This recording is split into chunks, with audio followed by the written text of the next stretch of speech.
Hola, ¿qué tal compañeros? Muy buenas tardes. Con el gusto nuevamente de saludarlos a través de este medio.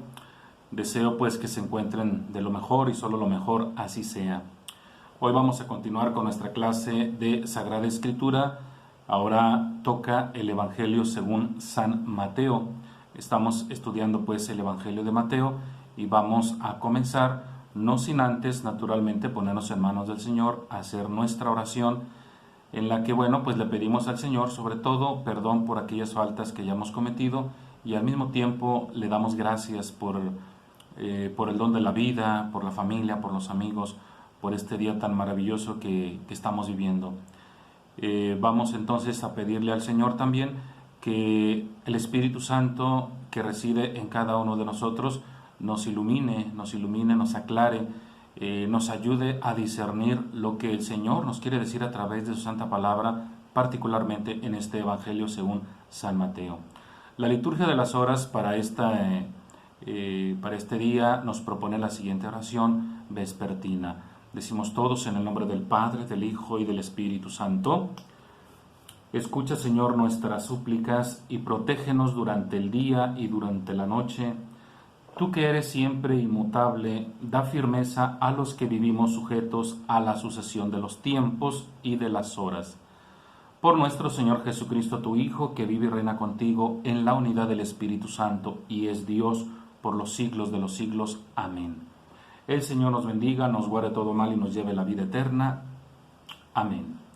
Bien, vamos a nuestro manual de San Mateo. Vamos por favor rápidamente a la página número 6. En la página número 6 de nuestro manual se nos habla prácticamente de quiénes son los destinatarios. En el inciso C, ¿quiénes son los destinatarios del Evangelio de Mateo?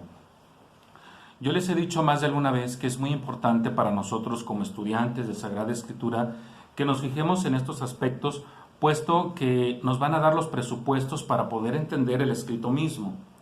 Es decir, si voy a leer el libro del Éxodo, si voy a leer el libro de Josué, algún libro profético, incluso algún libro sapiencial, es muy importante que nosotros ubiquemos en primera instancia quién es el autor, cuándo lo escribió, por qué lo escribió, a quién se lo escribió, cuáles eran las condiciones, pues, que de alguna manera envolvían el momento aquel cuando el autor sagrado se puso a escribir su documento. Tal es el caso para el Evangelio de Mateo y para los demás evangelios, por supuesto. Por eso, en el inciso C, en la página 6 de tu manual, tenemos precisamente este apartado que nos habla de quiénes son los destinatarios. Voy a leerles lo que dice el primer párrafo. Dice: la comunidad a la que escribe Mateo es una comunidad heterogénea, es decir, está compuesta de varios elementos. Tiene un componente fundamentalmente judeocristiano. Vamos a explicar esto, judeocristiano, es decir, son judíos que aceptaron a Jesús como su Mesías, pero son judíos que viven dentro de la Palestina, geográficamente hablando. Dice más adelante: parcialmente hay otro grupo, judeocristiano helenista, es decir, son judíos de la diáspora, son judíos que viven o residen fuera de la Palestina. Esto pues habría que dejarlo en claro. Cuando estudiamos las cartas paulinas, por ejemplo, nosotros nos encontramos con un Pablo que es un judío de la diáspora, porque Pablo no nació dentro de la Palestina, Pablo nació fuera de Palestina. Entonces, el pensamiento de Pablo está condicionado precisamente por esa región geográfica en la que él se desarrolló. Entre el judío de Palestina y los judíos fuera de Palestina hay una gran diferencia. Mientras que los judíos de Palestina son, vamos a decir, ortodoxos o hasta ultraortodoxos, los judíos que viven fuera de Palestina son un poco más abiertos, tienen una mente un poco más abierta. De ahí la postura de Pablo, que insista que la salvación viene para todos, que la salvación es universal. En ese sentido, entonces, quiere decir que los destinatarios del Evangelio de Mateo, entre ellos también hay un grupo de judíos, pero que no viven dentro de Palestina. Espero que esto quede claro. Y luego dice más adelante, pero también hay cristianos procedentes del paganismo. O sea, ni siquiera son prosélitos, son paganos. Es decir, pueden ser griegos, pueden ser romanos, pueden ser etíopes, pueden ser sirios. Es decir, son personas que de alguna manera, gracias a la predicación, es decir, al querigma de parte de los primeros evangelizadores, por así decirlo, estos paganos empiezan a simpatizar con este nuevo movimiento que se denomina cristianismo. Y entonces se adhieren a este nuevo grupo, a esta nueva fe, y de alguna manera, pues entonces tenemos que el Evangelio de Mateo está dirigido a estos tres grupos: judíos que viven dentro de Palestina, judíos que viven fuera de Palestina y paganos. Esto es muy importante que lo consideremos porque las propuestas que nos hace el autor del Evangelio de Mateo están sujetas a ese grupo de personas. Por eso es muy importante que nosotros como estudiantes de Biblia entendamos que lo que se escribió en el Evangelio de Mateo fue solo para ellos, para sus destinatarios. Nosotros, naturalmente, entre lo que Mateo le dijo a ellos, sacamos enseñanza para nosotros. Porque les he dicho más de una vez, los autores sagrados, tanto del Antiguo como del Nuevo Testamento, sobre todo del Nuevo Testamento, ni siquiera por la mente les pasaba que existía incluso el continente americano. Jamás lo habían pensado así. Ellos sintieron en su interior algo que los impulsó a escribir lo que nosotros ya conocemos como la inspiración divina.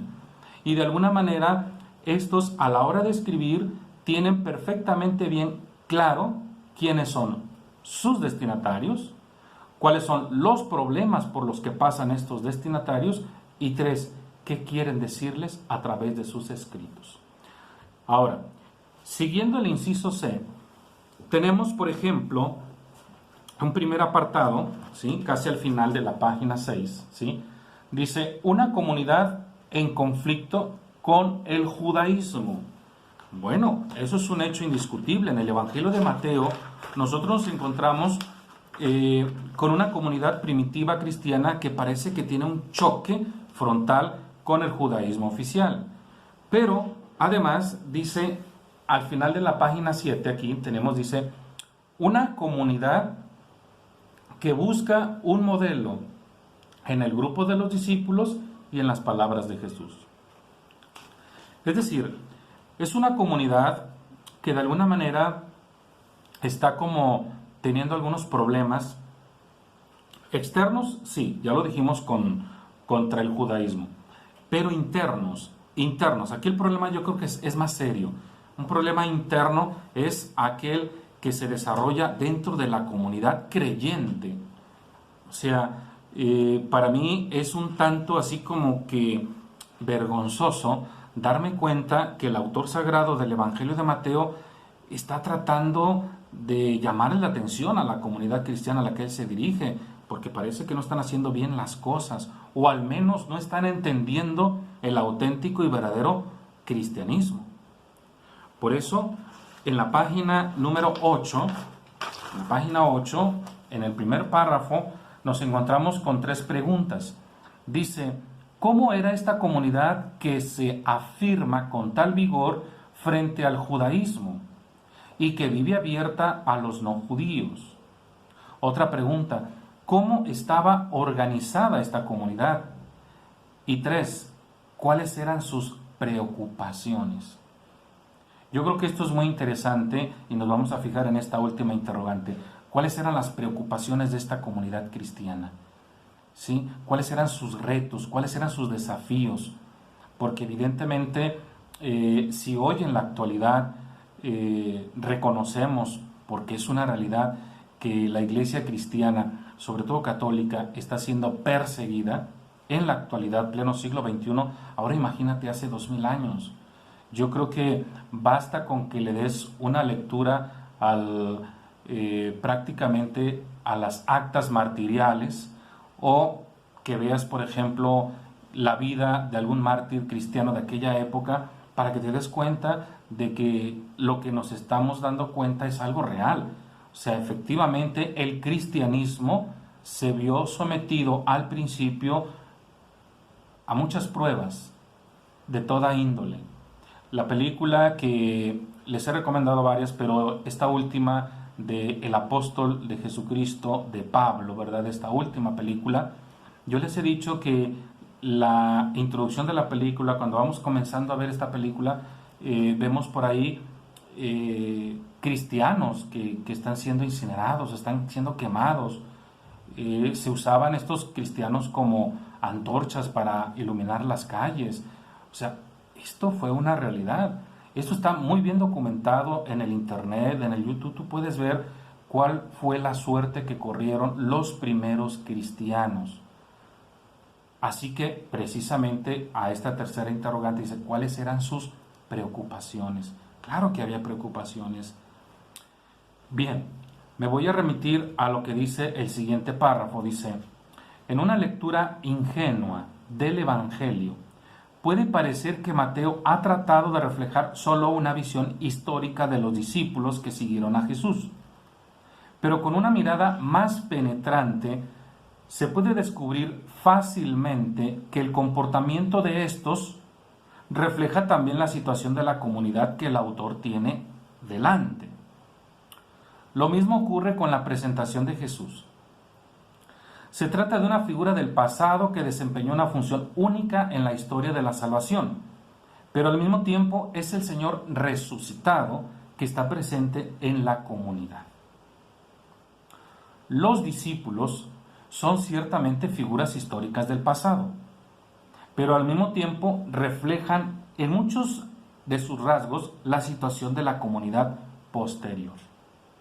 Ahora aquí viene lo importante. Fíjate bien lo que dice aquí, página 8. El creyente, el discípulo, es el que entra en relación con el Jesús terreno y descubre, como aquellos que le acompañaban, las exigencias que lleva consigo seguirle. Este es el meollo del asunto. Vuelvo a leer. Dice, a través de ellos, Mateo propone, es decir, aquí ya salió qué es lo que propone el autor del Evangelio de Mateo. Bien, ¿qué es lo que propone? Dice, un modelo de creyente, un modelo de comunidad. Con relación al creyente, fíjate lo que dice aquí, el creyente, el discípulo, es el que entra en relación con el Jesús terreno y descubre cómo aquellos que le acompañaban, las exigencias que lleva consigo seguirle. Con esto termino el comentario del manual. Ahora nos queda más claro, más que nunca, cuál es la propuesta del autor sagrado del Evangelio de Mateo. Descubrir en primer lugar quién es Jesús. Y número 2, las exigencias, subráyalo, las exigencias, las implicaciones que se derivan del hecho de seguir a Jesús. Porque yo les he dicho más de una vez, seguir a Jesús en aquella época no era un seguro social. Por lo tanto, era lógico que muchos desertaran porque no soportaron la persecución, no soportaron las injurias, las calumnias, la presión social. Entonces, de ahí la idea pues de que el cristianismo de aquella época se viera fraguado, probado, precisamente en base a esas persecuciones. No por nada, el Evangelio de Mateo en el capítulo 10, que alguna vez ya leímos por ahí, decía, el que persevere hasta el final, ese se salvará. Esa es una advertencia. Bueno, lo fue antes y lo sigue siendo el día de hoy. Seguir a Jesús tiene implicaciones. La primera implicación que va a tener en tu vida cuando tú decidas seguir a Jesús es que tendrás que ir contra ti mismo, contra tus propios ideales, con tu manera de vivir tal vez. Eso implica seguir a Jesús. Un giro de 180 grados como lo hizo Saulo de Tarso. Pues bien, vamos al Evangelio de Mateo, donde nos quedamos la semana pasada. Nosotros nos quedamos prácticamente por ahí en el capítulo número 5. En el capítulo 5, versículos del 17 hasta el 48, ahí nos quedamos nosotros y decíamos que son 6 enseñanzas, 6 propuestas que hace Jesús y que van introducidas por unos versículos que son del 17 al 20, donde a manera de síntesis decíamos en esta introducción que la propuesta que está haciendo aquí Jesús es sobre todo a ir más allá. El cristiano, el auténtico y verdadero cristiano, no conoce los límites, sobre todo en la entrega. El cristiano tiene que ir más allá. Yo les comentaba la frase de San Agustín la semana pasada que dice: la medida del amor es amar sin medida. Esa es una credencial que distingue al cristiano desde lejos. El dar. Y el dar de más, no lo que me corresponde, ir más allá. Y bueno, pues hoy nos vamos a introducir a esas 6 propuestas, vamos a identificarlas, vamos a esas 6 propuestas que nos hace el Evangelio de Mateo para la comunidad a la que él se dirige, y ahora nosotros como lectores del Evangelio de Mateo también son viables, también son oportunas estas propuestas, porque lo dije hace unos momentos y lo vuelvo a repetir. En el momento mismo que tú descubras quién es Jesús y cuál es la propuesta de Jesús, y si tú la asumes, el primer obstáculo que vas a tener que eliminar eres tú mismo. Tu manera de pensar, tu manera de vivir, tu manera de hablar, tu manera de comportarte, etcétera, etcétera. Es que no por nada, tantos santos y santas nos dejaron su testimonio de lo que implicó para ellos llegar a ese nivel de santidad. Bien, vamos entonces a la primera propuesta, porque a fin de cuentas eso es lo que tenemos aquí, una propuesta. Tú eres libre, yo soy libre, somos libres, Dios nos ha creado libres, y lo que nos hará extraordinarios es que en esa libertad que tú tienes y que tenemos, le digamos a Jesús: sí quiero Jesús. Vamos a la primera, dice: han oído que se dijo a nuestros antepasados. Estoy en el Evangelio de Mateo, capítulo 5, versículos del 21 al 26. Esta es la primera propuesta. No matarás, y el que mate será llevado a juicio. Pero yo les digo que todo el que se enoje con su hermano será llevado a juicio. El que lo llame estúpido será llevado a juicio ante el consejo de ancianos. Y el que lo llame imbécil será condenado al fuego que no se apaga. Así pues, si en el momento de llevar tu ofrenda al altar recuerdas que tu hermano tiene algo contra ti, deja allí tu ofrenda ante el altar y ve primero a reconciliarte con tu hermano. Luego regresa y presenta tu ofrenda. Trata de ponerte de acuerdo con tu adversario mientras vas de camino con él. No sea que te entregue al juez y el juez al guardia y te metan en la cárcel. Te aseguro que no saldrás de allí hasta que hayas pagado el último centavo. Palabra del Señor. Bien, antes de comentar esta primera propuesta, yo les he dicho más de una vez que el Evangelio, el Evangelio, el Evangelio no implica, para entenderse, que nosotros seamos grandes expertos o eruditos en la materia. Yo recuerdo mucho la frase de un sacerdote, un gran sacerdote, incluso mi confesor, que es el padre Fidel Martínez, maestro del Instituto Bíblico Católico. Él es reconocido inmediatamente por una palabra. Su palabra era cuando uno le preguntaba, oiga, pero es que esto es un poco complejo. Y él siempre decía, no, es facilísimo. Y siempre tenía esa palabra, facilísimo. Esto es facilísimo. Con el tiempo yo entendí el por qué decía que era facilísimo. Porque es cierto. Cuando tú lees el Evangelio, en esta pedagogía divina, Dios, Jesús, no están utilizando un lenguaje filosófico, teológico, de tal manera que esté fuera de nuestro alcance. Todo lo contrario.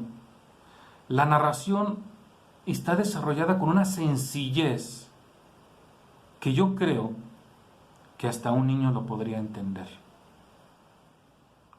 Y esto es lo más triste, que estando tan claro y tan sencillo, nosotros nos hagamos como que no entendemos. Y es ahí cuando yo digo que entonces no es que no lo entendamos, es que tal vez hay un retraso mental, porque eso está clarísimo. Yo creo que más claro, como dice el dicho, ni el agua. Pero vamos a reflexionar esta primera propuesta de Jesús.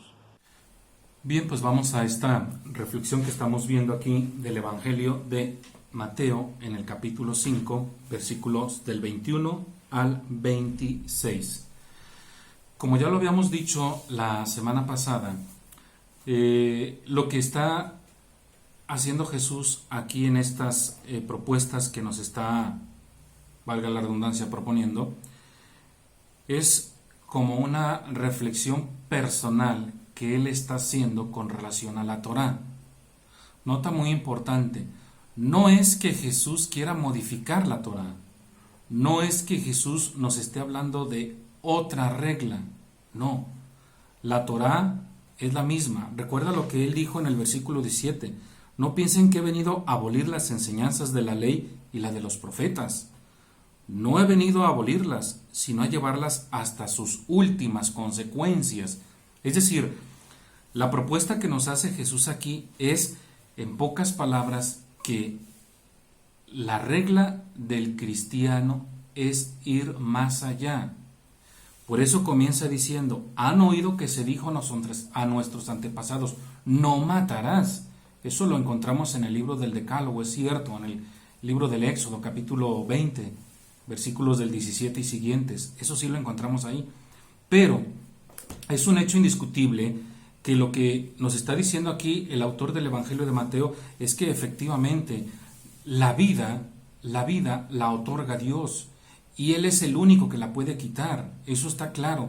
Pero lo que nos está proponiendo aquí, que hay otro tipo de asesinato. No solamente eres capaz de matar a alguien con un arma blanca, vamos a ponerlo así, o con una pistola, sino que también hay otras maneras de matar a la persona. ¿Y cuál es esa otra forma de matar a la persona? Bueno, voy a apoyarme en una carta, la carta de Santiago. Rápidamente vamos a buscar esta carta. El capítulo 3, que ya hemos estudiado esta carta. Santiago capítulo 3, versículos del 1 al 12. Con el título tenemos, dice, el control de la lengua. Dice, voy al versículo 5 del capítulo 3 de la carta de Santiago, dice, pues lo mismo pasa con la lengua. siendo un miembro pequeño, es capaz de grandes cosas. ¿No ves cómo un pequeño fuego hace arder un gran bosque? Pues también la lengua es fuego, es un mundo de maldad. Se establece en medio de nuestros miembros, contamina todo el cuerpo y atizada por los poderes del fuego eterno, hace arder el curso entero de la existencia. Ustedes y yo más de alguna vez hemos experimentado probablemente una dificultad muy dura cuando dijimos algo en un momento inoportuno a una persona naturalmente que no debimos de haberlo hecho. Y esto, si no se repara el daño, esto es causal para que la persona se muera o la asesinemos, vamos, de manera espiritual. Entonces, la propuesta que nos está haciendo aquí el autor del Evangelio de Mateo es que no matamos a la persona cuando estamos utilizando un arma, sino que también matamos a la persona cuando la estamos difamando o cuando la estamos blasfemando o cuando estamos hablando mal de esta persona, que es algo muy común, pero muy común. Por eso dice aquí, si en el momento de llevar tu ofrenda al altar recuerdas que tu hermano tiene algo contra ti, deja allí tu ofrenda, ve primero y reconcíliate con tu hermano y luego regresa y presenta tu ofrenda. ¿Por qué dice esto el autor del Evangelio de Mateo? Porque no es lógico, no es coherente que esa comunidad que ha aceptado a Jesús como su Salvador y como su Mesías, tan tranquilos tengan diferencias, tengan roces y vayan al altar del Señor. Esto, para el autor del Evangelio de Mateo, es un total absurdo. Por eso hace esta crítica y por eso hace esta propuesta. Tienes que cambiar. Esto no puede seguir así. Miren, yo recuerdo un dicho de mi abuela, en paz descanse. Ella decía, el que quiere el col, quiere las hojas de alrededor. Claro que ella lo decía en otro contexto, pero yo lo entiendo así. Si tú amas a Dios, si tú crees en Dios, si tú estás completamente seguro de que Dios y Jesús son lo mismo, y si tú amas a Jesús, y si tú amas a Dios, y si tú crees en Dios, entonces, ¿por qué no crees en tu hermano? ¿O por qué no quieres a tu hermano? ¿O por qué no abogas por tu hermano? ¿Entiendes, hermano, como prójimo? Eso no es coherente. Eso no es lógico. Pues esa era una de las debilidades a las que se estaba enfrentando la comunidad a la que se dirige Mateo. Por eso vuelvo al manual, página 8, dice, con relación a esta comunidad, dice, ¿cuáles eran sus preocupaciones? ¿Cuáles eran sus preocupaciones? Una de ellas precisamente podría haber sido, tengo esta preocupación, cuando yo hablo mal de mi hermano, ¿estoy haciendo bien o estoy haciendo mal? Esa es una preocupación por la que atravesaba esa comunidad cristiana y viene la respuesta de parte del autor del Evangelio de Mateo. ¿Qué dice? Bueno, que Jesús dijo lo siguiente, han oído que se dijo a nuestros antepasados, no matarás, pues yo les digo que todo aquel que se enoje con su hermano será llevado a juicio. Ahora bien, hay una advertencia al final, si te fijaste, dice, trata de ponerte de acuerdo con tu adversario mientras vas de camino con él, no sea que te entregue al juez y el juez al guardia y te meta en la cárcel. Te aseguro que no saldrás de allí hasta que hayas pagado el último centavo. Aquí hay una metáfora con relación al juicio final. Porque tú y yo, como cristianos católicos, se nos ha enseñado que Jesús ya vino una vez y que Jesús vendrá por segunda vez. Pero por lo que hemos estudiado del Nuevo Testamento, la primera vez que vino Jesús, según el autor del Evangelio de Lucas, Él viene como un Salvador. Eso es un hecho indiscutible. Pero la segunda vez, dice Santiago en su carta, viene como un juez. Por eso, en el mismo Evangelio de Mateo, en el capítulo 25, nosotros nos encontramos con el llamado discurso escatológico. Es decir, ¿qué va a pasar cuando venga el fin de los tiempos? Es decir, cuando venga Jesús por segunda vez, lo que nosotros llamamos la parusía. Así que estos últimos dos versículos van en ese sentido, que nosotros, mientras vivimos, mientras estamos aquí en este mundo, tenemos toda la oportunidad para reconciliarnos con aquel o con aquella con quien tenemos alguna diferencia. De tal manera que así cuando venga el justo juez nos encuentre reconciliados los unos con los otros. Por eso San Pablo en su carta a los Romanos dice que no nos sorprenda la noche enfadados. Es decir, tenemos todo el día para reconciliarnos. No dejemos que pase o que llegue la noche. Yo creo, porque al menos he tenido algunos testimonios de algunos conocidos, pensemos en un matrimonio, por ejemplo, que así le pasó. Tuvieron una dificultad y con ella pues no podían superarla. Pero llegó un momento en que uno murió de manera repentina. Y el otro, hasta el día de hoy, no encuentra la paz porque no se dio la oportunidad de pedir perdón, no se dio la oportunidad de reconocer su falla y ahora es una persona que se siente mal. ¿Sí? ¿Por qué? Porque teniendo la oportunidad no solucionó el problema. Por eso hay un pensamiento, un poema que dice: en vida, hermano, en vida. El profeta Isaías, en el capítulo 1, nos enseña también y dice: busca al Señor mientras puedas, mientras puedas. Pero aquí naturalmente estamos hablando de un problema interno, por eso hablamos de un problema dentro de la comunidad. Una comunidad que aceptó a Jesús como su Mesías y como su Salvador, pero es una comunidad que, obvio, como apenas va en un proceso de crecimiento, pues es una comunidad que tiene aciertos, pero que también tiene errores, tiene defectos. Y este es uno de ellos. Ese es el primer error que se está reconociendo en la comunidad. Y el autor del Evangelio de Mateo les advierte: si tú eres cristiano, si tú aceptaste a Jesús como tu Mesías, tienes que cambiar.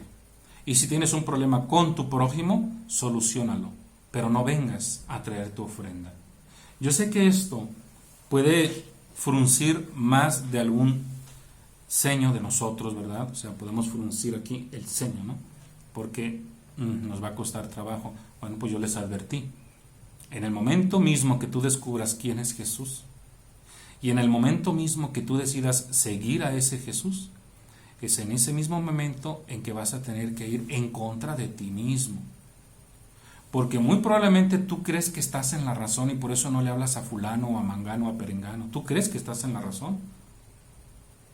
Tú crees que dices: yo estoy haciendo lo correcto. Pero ¿quién dice que no? Estás mal. Bueno, hasta ahí el comentario de esta primera propuesta. Es una propuesta. Vamos a la siguiente, número 2. Versículos del 27 al 30. Del 27 al 30 dice: han oído que se dijo: no cometerás adulterio. Pero yo les digo que todo el que mira con malos deseos a una mujer ya ha cometido adulterio con ella en su corazón. Por tanto, si tu ojo derecho es ocasión de pecado para ti, arráncatelo y arrójalo lejos de ti. Te conviene más perder uno de tus miembros que ser echado todo entero al fuego que no se apaga.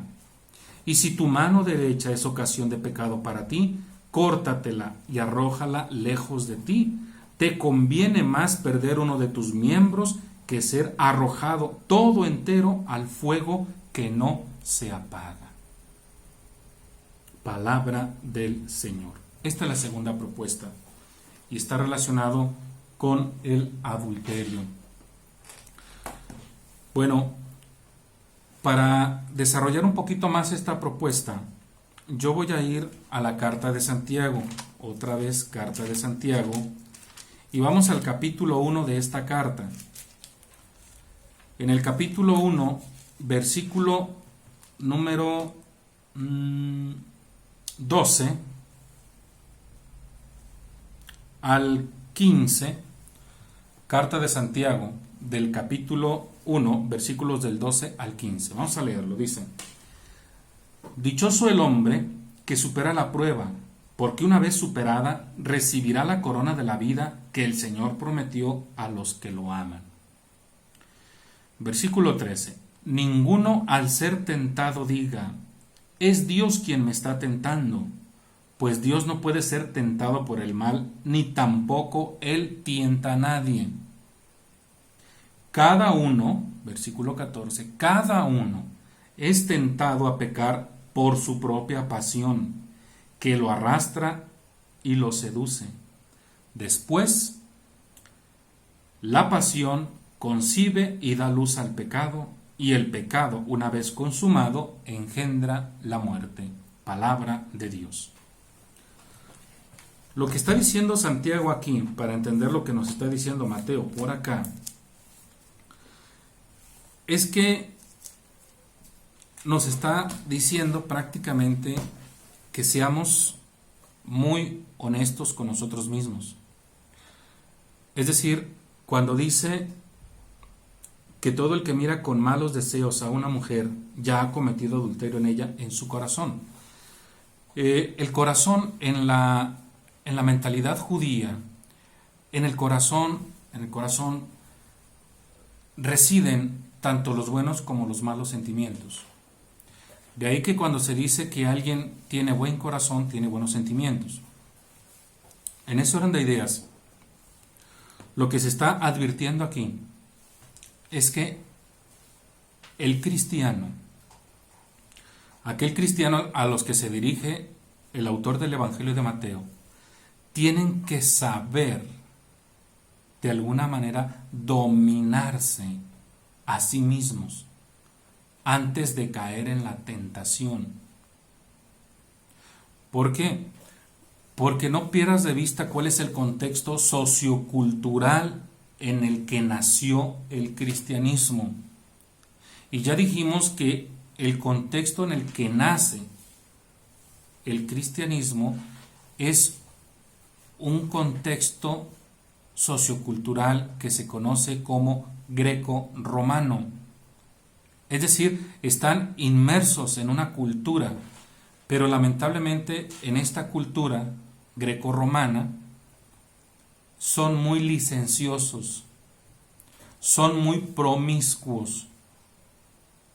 Por lo tanto, era obvio que la comunidad cristiana que se está desarrollando coquetee con esos principios o que de alguna manera simpatice con esos modos de pensar o con esas maneras de vivir. Y entonces aquí hay una propuesta a manera de advertencia. Se le dice a la comunidad a la que se dirige Mateo: ten cuidado, ustedes como cristianos tienen que ser íntegros, moralmente, tienen que ser intachables. Tienes que cuidar lo que miras. Por eso dice que si tu ojo es ocasión de pecado, sácatelo. Es decir, por los ojos entra ese deseo, esa pasión. Esto es algo natural, por supuesto. Tampoco vamos a tener que andar todos con los ojos tapados, no. Esto es algo intrínseco, es natural. Si tú ves a alguien, es obvio que vas a sentir algo. Pero a lo que nos quiere llevar el autor del Evangelio de Mateo es a esa contención, como en alguna ocasión me dijo un sacerdote, sí, en efecto, mueven mi espíritu, pero no mi alma. Espero que se entienda, porque obviamente tienes los ojos, tendríamos que estar ciegos para no ver, pero lo vemos. Tú vas en el centro, tú vas en la calle, lo ves. Soy un ser humano, soy un hombre, claro, lo veo, admiro. Pero a lo que nos quiere llevar este consejo o esta propuesta de Mateo es contención. Acuérdate lo que le dijo Dios a Caín en el capítulo 4 del Génesis. El pecado acecha a tu puerta, pero tú lo puedes dominar. Tú lo puedes dominar. Voy a compartirles lo que dice, déjenme ver si es este documento, creo que sí. Este documento se llama Alégrense y regocíjense. Les voy a compartir un fragmento que se encuentra en la página 14.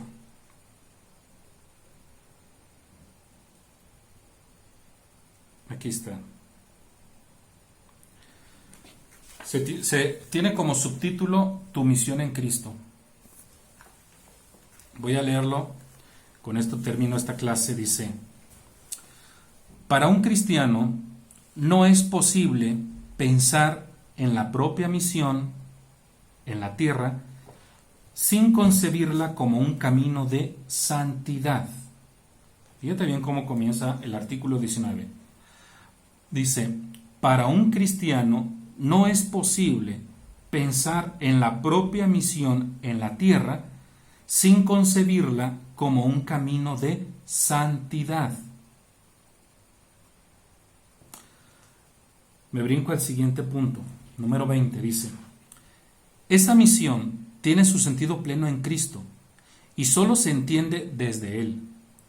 En el fondo, la santidad es vivir en unión con Él los misterios de su vida.